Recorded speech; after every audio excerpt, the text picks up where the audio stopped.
Before I start this video, I would like to thank my incredible friend Vlogger for helping me out with the illustrations of the Mirage F1. He does incredible drawings on the aircraft and they're in absolute banger quality. So feel free to follow him on Instagram, link is in the description, at planes_drawings_extravaganza. Also, I managed to monetize my YouTube channel recently, so if you enjoyed my content, feel free to join the membership if you want to. Anyways, let's get on with the video. The Mirage F1C-200. Everyone says that this plane is a failure. Everyone says this plane is an absolute dumpster fire. A master of none. It's slow, the guns suck, it has no proper armaments, and it can't even dogfight an F4 Phantom at slow speeds. An absolute useless of an aircraft in general. Or is it really? I mean, every plane has its own playstyle, and the Mirage F1 is no exception. And the reason why I picked up the Mirage F1 was that my friend Vlogger told me to give it a go, and of course I needed a challenge for myself, and not an easy challenge indeed. If I can make the Mirage F1 work after the Su-25BM and the F-14 Tomcat, I can make most of the planes work in top tier as well. And even if I can't make it work, I have some friends with a lot of experience to help me figure out what is happening. Hello ladies and gentlemen, my name is Bob Dickinson and welcome back to another Warthunder review. Today we will be reviewing the Mirage F1C-200, a premium vehicle that I'm desperate to be good at. But before we do that, let's talk about its history.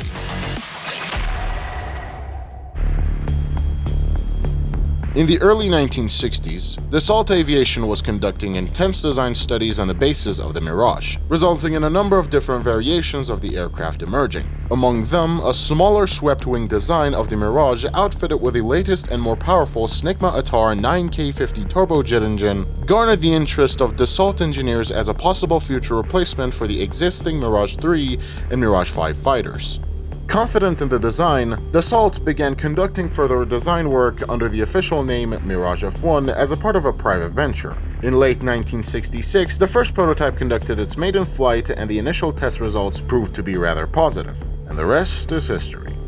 The Mirage F1C-200 is just a modification of the Mirage F1C. The only differences between them are their air refueling probe and the extended length of the fuselage by 7 centimeters. Meaning that your airplane has turned from this to this. Now that we know about Mirage F1C-200's history, let's talk about its armors and modules. Welcome to the Armor and Modular Protection Analysis, where we basically analyze the armors and modules inside of a vehicle. Today's aircraft is the Mirage F1C-200. As always, the first thing that we need to take a look at is the crew.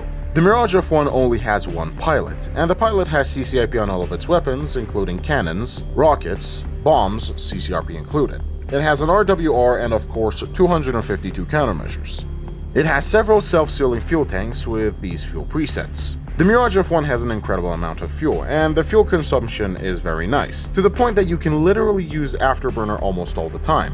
That, however, is only limited by the engine overheat, which only occurs either on long sessions of using the afterburner, or using the afterburner non-stop for 3 or 4 minutes in hot climates like Spain, Golan Heights, or Sinai Desert. And speaking of its engine, it has a Snicma Atar 9K50. God, if there was another A in your engine and you would have become one of the best helis in the entire game. The engine itself is interesting, and as I said, the fuel consumption on the Mirage is really low, and the amount of fuel you have makes it even better. This, however, comes at a cost. You have probably heard this quite a lot, but the Mirage F1's acceleration is relatively low compared to other jet fighters like the Tomcat or even the F4 Phantom. But here's something that most of the content creators really don't talk about. The Mirage F1 might have a slow acceleration, but the acceleration just does not want to stop.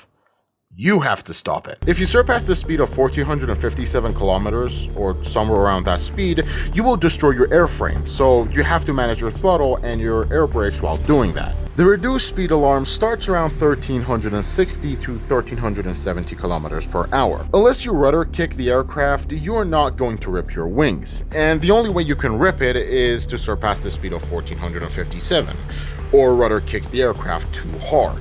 So feel free to yank and crank the hell out of the Mirage F1 at high speeds. And trust me, the power of this engine is so weird that sometimes when you're diving down trying to lose speed, you have to use your air brakes. Because the Mirage F1 does not lose speed when you cut your afterburner diving down. There have been multiple situations where I took off seeing an F4 Phantoms blazing into the battlefield in front of me, and then moments later I just buzzed the ever-loving head out of them. And even if it wasn't for the airframe limitation, I'm pretty sure that the Mirage F1 could surpass the 1500 km/h speed. There are some more details about this aircraft regarding its flight performance, but we will talk about it later once we reach the ARB section. And even if you set on fire, I'm sure that the fire extinguisher will be your good friend, ? I guess. The radar on this aircraft is a Serrano 4 radar. This radar has two usable modes, the normal radar search mode and the MTI scan. The normal search mode has 13 kilometers, 28, 65, 100 kilometers of range, while the MTI scan has 13 and 28 kilometers only. Both got 120 degrees and 60 degrees of scanning angle presets. The radar scanning angles are 120 degrees horizontally and positive 28 to negative 32 degrees vertical radar elevation and depression. It has a 7x7 degree radar ACM mode, while the ACQ radar lock has 14x8 degrees. The radar does not include an IFF when it comes to MTI scan, but the IFF is available on the normal radar search mode. So feel free to switch between modes from time to time in simulator battles. Both of these radar modes will assist you on seeing the enemy target more clearly on your radar gun sight in simulator battles, and it helps you slave your IR missiles into the target, and also guide your radar guided missiles, which I will talk about these guys a little bit later. Now let's have a look at the main armaments of the Mirage F1C-200. This vehicle has some decent ground attack capabilities, but not that many to make it anything special. At first, you have the 250 and 400 kilogram bombs and its parachute version, and of course 1,000 and 2,000 pound bombs. This vehicle also has 18 and 36 pods of SNEB Type 23 rockets. And last but not least, two 30mm DEFA 553 cannons with 180 ammo each. This is a very nice addition with the two DEFA cannons you already have.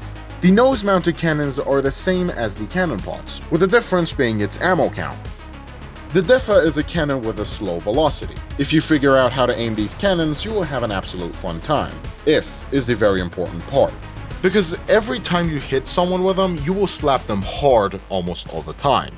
Again, if.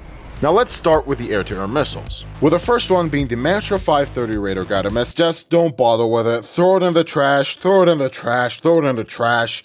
Pick these two cause we going on a trip. I'm going on a trip cause I really fucking But for real, the Matra 530 missiles can be vary from model to model. The Mirage F1 carries three Matra 530 versions.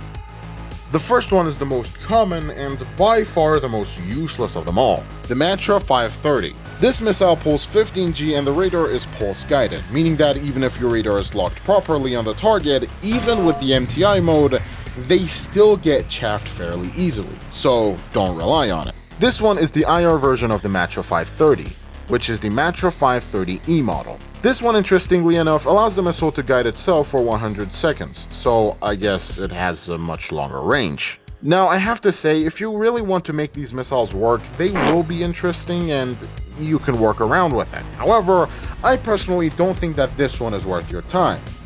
I will talk about how to play the Mirage F1 and ARB a bit further into this video. Next one is the Matra Super 530F. Honestly, this one is not that great and it's not even close to its competitors in this tier like the AIM-7F Sparrows or the R-27s or R-24s. And of course, they still get chaffed pretty easily.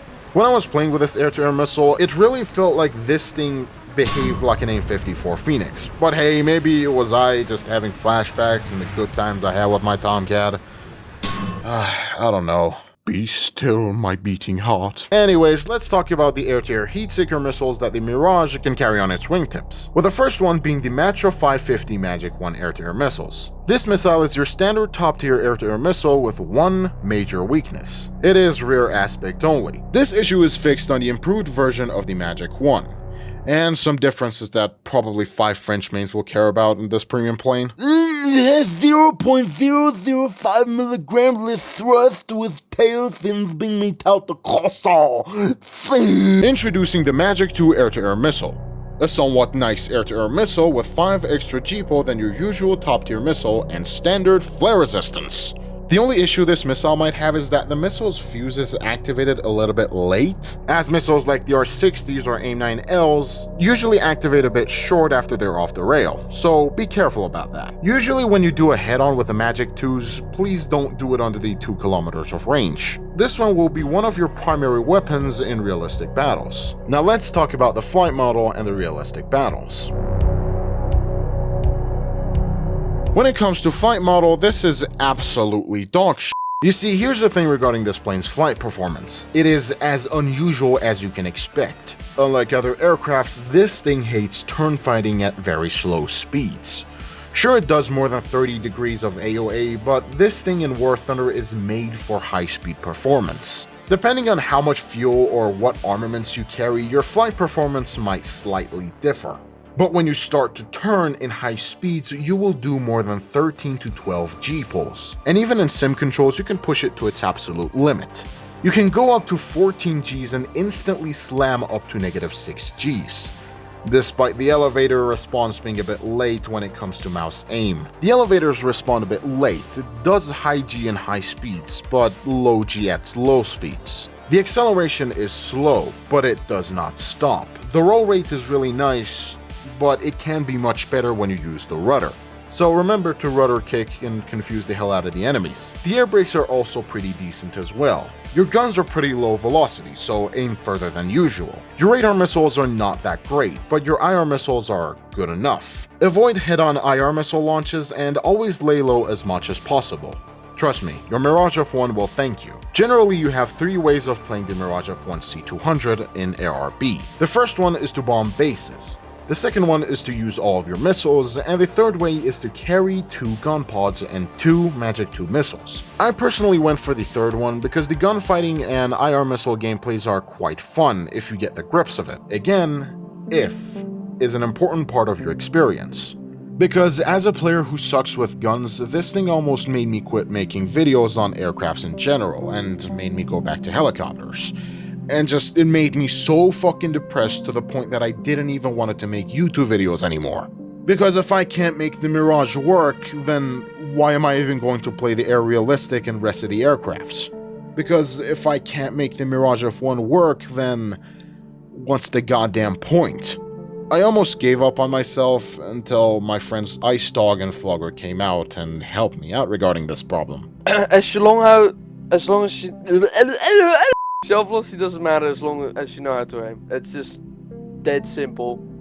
If you give up with the Mirage F1, you're never gonna learn it. Like, it's just, you're never gonna learn it. You need to keep trying, and it's a fucking painful thing to get through. And yeah, the guns, it's just, you need to keep trying. Keep trying. If you don't know the guns on the Mirage F1, essentially your main weapon is gone. People tend to hang towards the missiles, the main weapon. Look at those as your secondaries for kills of opportunity. And if you keep going with that, man, if you keep fucking going with that, you're gonna nail it. Try it out. Figure out what works for you, what doesn't work for you. It's the flight performance, the fun bullshit you can do with it. I don't know, it's French. And with enough practice, I made it work.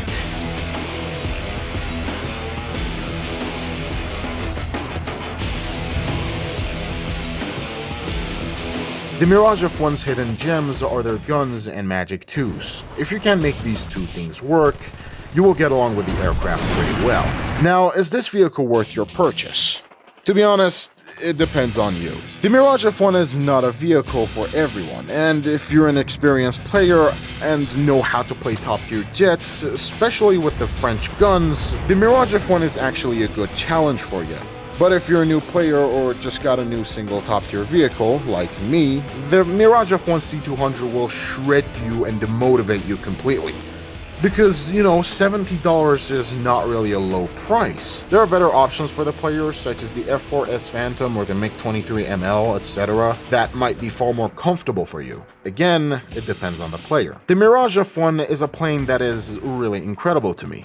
Despite being a challenging vehicle to play, it has a special place in my heart. Anyways, ladies and gentlemen, thank you so much for watching the video. If you liked it, feel free to join my membership, like the video, subscribe to my channel, dislike it if you dislike it. This is me, Bob Dickinson, signing out.